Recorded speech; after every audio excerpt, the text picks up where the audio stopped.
Hello दोस्तों, investing classes में आप सभी का स्वागत है।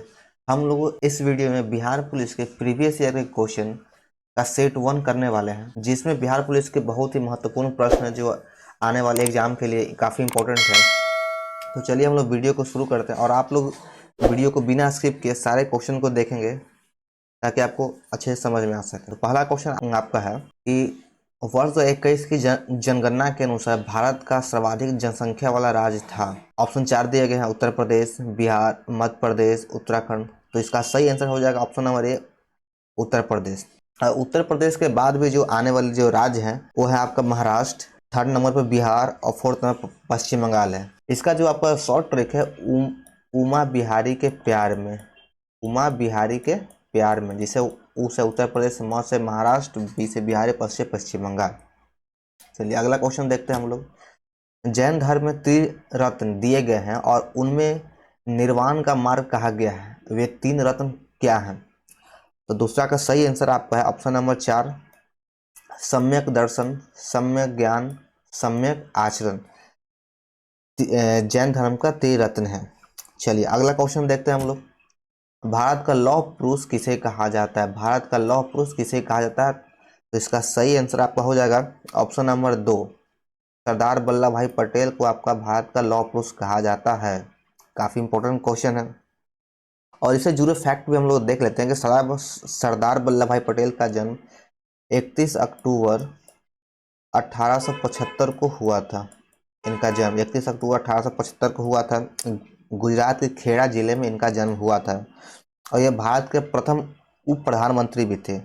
और इनके नाम का एक स्टैचू बना, स्टैचू ऑफ यूनिटी, जो आप लोग सभी लोग जानते हैं, जो गुजरात में बना है भारत का। चलिए आगे हम लोग देख लेते हैं। अब अगला क्वेश्चन है, निम्नलिखित में से कौन सी अस्थाई पवन है? चारों ऑप्शन में से कौन सी अस्थाई पवन है? तो इसका सही आंसर हो जाएगा ऑप्शन नंबर 4, व्यापारिक पवन एवं पश्चिमी पवन आपके अस्थाई पवन है। और ये बाकी ऑप्शन को हम लोग देख लेते हैं कि पछुआ पवन जो है,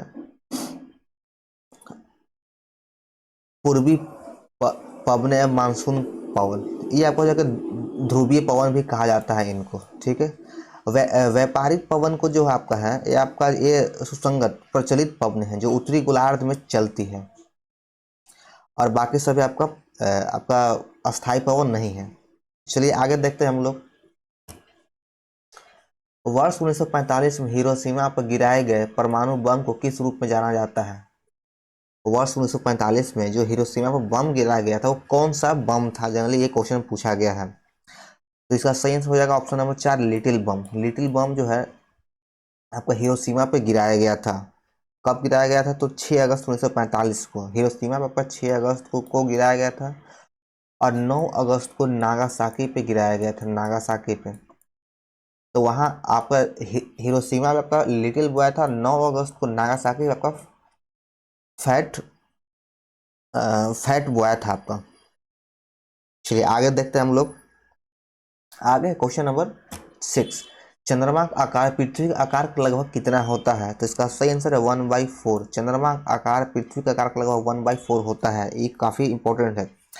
आप लोग देखते हैं कि द्रव्यमान जो होता है ना, 1 बाई जो भार जो होता है कि पृथ्वी के द्रव्यमान को चंद्रमा पे अगर ले जाया जाएगा उसका द्रव्यमान कितना कम हो जाएगा, तो 1/6 हो जाता है। लेकिन यहाँ पूछ रहा है कि पृथ्वी का आकार लगभग कितना होता है, तो आकार 1/4 होता है। यहाँ पे देख ले, कंफ्यूजन नहीं होगा।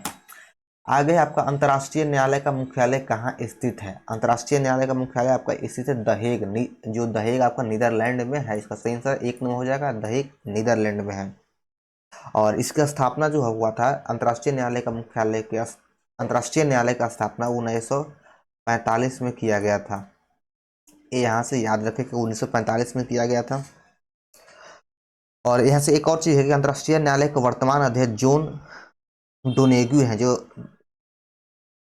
सॉरी ये आपका खत्म हो चुके हैं, जो 2021 तक थे, एक अब रिटायर हो चुके हैं। चलिए आगे देखते हैं हम लोग। भारत में चुनाव आयोग की स्थापना कब हुआ था?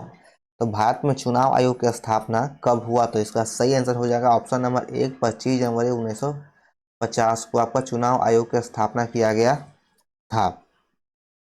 और चुनाव आयोग जो है आपका भारतीय संविधान के भाग 15 में है और अनुच्छेद 324 में इसका उल्लेख किया गया है। ये भी आप 2 क्वेश्चन यहाँ से बन गए। चलिए अगला क्वेश्चन हम लोग देख लेते हैं कि सुंदर वन निम्नलिखित में से किस प्रकार के वन है। सुंदर वन कौन सा वन है, तो इसका सही आंसर हो जाएगा ऑप्शन नंबर 4, तटीय या ज्वारीय वन है। सुंदर वन जो आपका है तटीय या ज्वारीय वन है। चलिए आगे देखते हैं। सुंदर वन जो है आपका है गंगा नदी पे बेसिकली है, जो बंगाल की खाड़ी में स्थित है और ये पश्चिम बंगाल में है। चलिए आगे देखते हैं कि आयकर होता है, आयकर क्या होता है। तो इसका सही आंसर ऑप्शन 4 दिया गया है। चारों में से ढूंढना है, तो इसका सही आंसर ऑप्शन नंबर 1 हो जाएगा। आय पर एक वार्षिक कर, यानी 1 वर्ष का जो कर होता है उसे आयकर कहा जाता है। चलिए आगे देख लेते हैं हम लोग। और एक चीज और देख लें कि इसमें भारत में कर को पहली बार 1860 में, कर को भारत पहली बार 1860 में जेम्स विल्सन द्वारा 1857 के सैन्य विद्रोह के कारण सरकार को हुई क्षतिपूर्ति के लिए पेश किया गया था। भारत में सर्वप्रथम कर को 1860 में पेश किया गया था, 1857 के सैनिक विद्रोह के क्षतिपूर्ति के कारण। ये भी इम्पोर्टेंट है। चलिए अगला प्रश्न है कि निम्नलिखित में से कौन सा देश भारत के पूर्व में स्थित है। तो इसका सही आंसर आपका होगा कि बांग्लादेश। बांग्लादेश भारत के पूर्व में स्थित है। चलिए आगे हम लोग देख लेते हैं कि कुछ लंबाई देख लेते हैं कि बांग्लादेश की लंबाई कितनी है। तो बांग्लादेश की लंबाई आपका जो है सीमा जो है आपका 40-96 किलोमीटर है। अब देख लेते हैं कि अफगानिस्तान का कितना है। अफगानिस्तान का सीमा लगता है 106 किलोमीटर भारत से लगता है। नेपाल का हो गया 1751 हो गया, नेपाल का 1751 हो गया सीमा की लंबाई। और श्रीलंका का हम लोग देख लेते हैं। श्रीलंका से तो आपका जल आस्था सीमा से लगता नहीं, क्योंकि जल से है, तो इसका तो है नहीं। चलिए आगे हम लोग देख लेते हैं। भारत का कौन सा केंद्र शासित प्रदेश बंगाल की खाड़ी में स्थित है। भारत का कौन सा केंद्र शासित प्रदेश बंगाल की खाड़ी में स्थित है। जिसका सही आंसर हो जाएगा अंडमान निकोबार द्वीप समूह।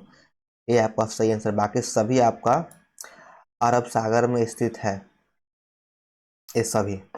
चलिए आगे हम लोग देख लेते हैं कि पंचायत में महिला अनुसूचित जातियों और अनुसूचित जनजातियों के लिए आरक्षित सीटों का प्रावधान कौन से संवैधानिक संशोधन अधिनियम द्वारा किया गया था। ये काफ़ी ही इम्पोर्टेंट प्रश्न है। तो इसका सही आंसर हो जाएगा ऑप्शन नंबर 2, 73वां संवैधानिक संशोधन अधिनियम। इसी के अंतर्गत बहुत सारे किए गए थे। पंचायत का घोषणा भी किया गया था, पंचायती राज की व्यवस्था का किया गया था 73वां संविधान संशोधन अधिनियम के तहत। और इसमें जो है आपका 29 विषय आते हैं और ये 11वां अनुसूची में है। और जो नगर पालिका जो है आपका 74वां संविधान संशोधन अधिनियम के तहत आया था, और जिसमें जो आपका 12वां अनुसूची में इसका उल्लेख है। चलिए आगे हम लोग देख लेते हैं कि अगला प्रश्न है, भारत में प्रायोगिक भूतापीय ऊर्जा परियोजना कहाँ स्थित है। तो 14 का सही आंसर हो जाएगा आपका ए 3 नंबर, पुआ घाटी लद्दाख में। भारत में प्रायोगिक भूतापीय ऊर्जा परियोजना कहाँ स्थित है। तो पुआ घाटी लद्दाख में है। चलिए तो इसका प्रश्न हो गया ऑप्शन नंबर 3 हो गया। चलिए हम लोग अगला प्रश्न देखते हैं। उससे पहले दोस्तों अगर आप इस चैनल पर नए हैं तो चैनल को सब्सक्राइब करना ना भूलें और वीडियो को लाइक करें और शेयर जरूर करें। चलिए अगला प्रश्न है कि निम्नलिखित में से कौन सी भारत में सबसे बड़ी प्रायद्वीपीय नदी प्रणाली है। तो 15 का सही आंसर हो जाएगा आपका ऑप्शन नंबर 3, गोदावरी। गोदावरी प्रायद्वीप भारत की सबसे लंबी नदी है, आपके गोदावरी है। और गोदावरी की जो लंबाई आमतौर पर है वह आपका 1465 किलोमीटर इसकी लंबाई है। ये भी याद रखना काफ़ी इंपॉर्टेंट है कि गोदावरी की लंबाई 1465 किलोमीटर है। और गोदावरी की जो प्रमुख सहायक नदियां हैं वह प्राणहिता, इंद्रावती और मंजीरा। जनरली जितनी लड़कियों के नाम पे जो नदी है साउथ में, वो खासकर गोदावरी के सहायक नदियां हैं। चलिए आगे हम लोग देख लेते हैं कि प्रथम पंचवर्षीय योजना के लिए उच्चतम आवंटन प्रदान किया गया था। 16 का सही आंसर हो जाएगा कि सिंचाई एवं और बाढ़ नियंत्रण के लिए। ऑप्शन नंबर 1 सही है, सिंचाई और बाढ़ नियंत्रण के लिए। ये अगला प्रश्न है, भारत में खाद्यान्न उत्पादन बढ़ाने के उद्देश्य से चलाए जा रहे कार्यक्रम का नाम क्या है। भारत में खाद्यान्न उत्पादन बढ़ाने के उद्देश्य से चलाया जा रहा कार्यक्रम का नाम क्या है? तो 17 का सही आंसर हो जाएगा ऑप्शन नंबर ए, हरित क्रांति। हरित क्रांति है। और हरित क्रांति शब्द का प्रयोग सर्वप्रथम विलियम गॉड के द्वारा किया गया था। और भारत में हरित क्रांति के जनक नॉर्मन ई बोरलॉग हैं।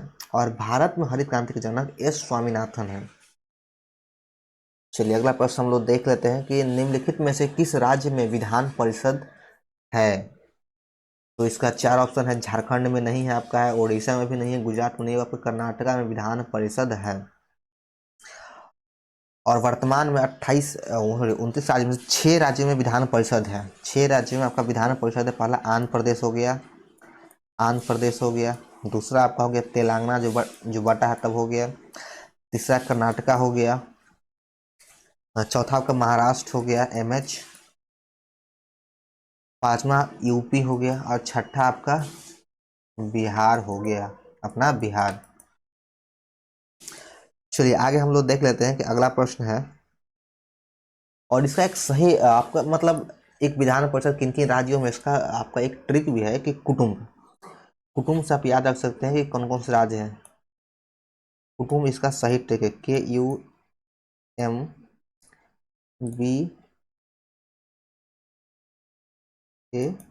कुटुंब इसका ट्रिक है, इसे आपको याद रखें।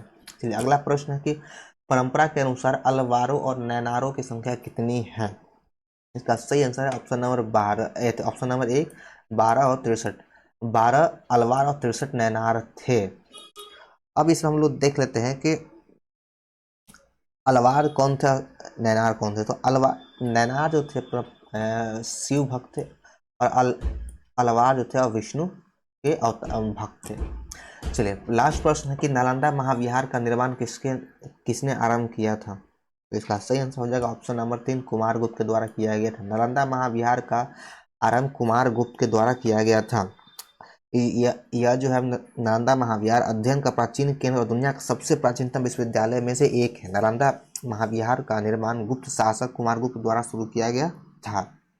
चलिए आप लोगों को प्रश्न का सीरीज कैसा लगा, क्वेश्चन कैसा लगा, कमेंट करके जरूर बताएं। और वीडियो को लाइक करें, अगर अच्छा लगा हो तो, और चैनल को सब्सक्राइब करना भूला, ज़्यादा से ज़्यादा शेयर करें। तो चलिए हम लोग मिलते हैं फिर बिहार पुलिस के इस सीरीज के सेकंड पार्ट में। तब तक के लिए धन्यवाद।